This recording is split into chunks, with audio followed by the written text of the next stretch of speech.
দিদি ও দিদি লীলালো লীলালো লীলালো সাল তল বেলা ডুবিলা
একটু আগে অরুণদা আমাদের গল্পটা বলছিল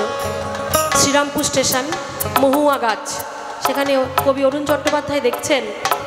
একটি মহুয়া গাছ বেড়ে উঠেছে, সেখানে তার থাকার কথা নয়। তাই তাই কবি কি বলছেন, হায় দিখগ তুই এখানে কেন, হায় দেখো গো তুই এখানে কেনে তুই লাল পাহাড়ের দেশে যা রাঙ্গা মাটির দেশে যা লাল পাহাড়ের দেশে যা রাঙ্গা মাটির দেশে যা ইতাক তোকে মানাইছে নাই গো না না একেবারে মানাইছে নাই গো হাই দেখো তুই এখানে কেনে হাই দেখো গো তুই এখানে কেনে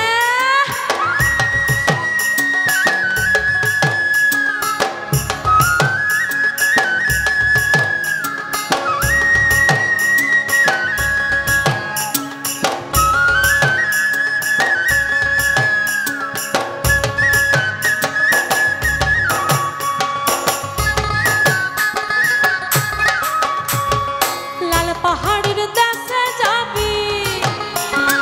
হারিয়া আর মাদল পাবি পাহাড়ের দেশে যাবি হারিয়া আর মাদল পাবি এটাক তোকে মানাইছে নাই গো না না একেবারে মানাইছে নাই গো হাই দেখো গো তুই এখানে কেনে হাই দেখো গো তুই এখানে কেনে তুই লাল পাহাড়ের দেশে যা মাটির দেশে যা ইতাকে তোকে মানাইছে নাই গো না না একেবারে মানাইছে নাই গো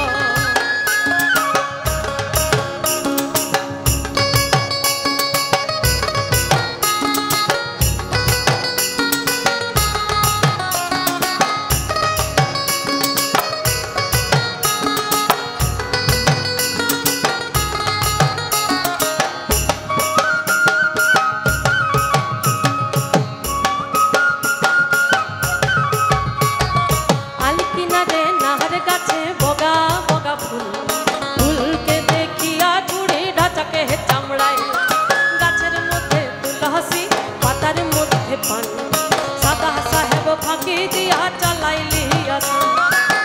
মনে করি আসামে যাব আসামে গেলে তোমায় পাবো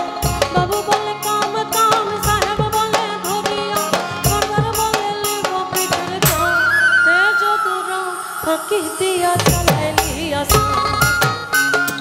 হাল কিনারে নাহার গাছে বগা বগা ফুল ফুলকে দেখিয়া চুড়ি ঢাকাকে চামড়ায় গাছের মধ্যে তুলসী পাতার মধ্যে পান সাদা সাহেব ফাঁকি দিয়া চালাইলি আসাম সাদা সাহেব ফাঁকি দিয়া চালাইলি আসাম সাদা সাহেব ফাঁকি দিয়া চালাইলি আসাম অসংখ্য ধন্যবাদ। একটু তালি।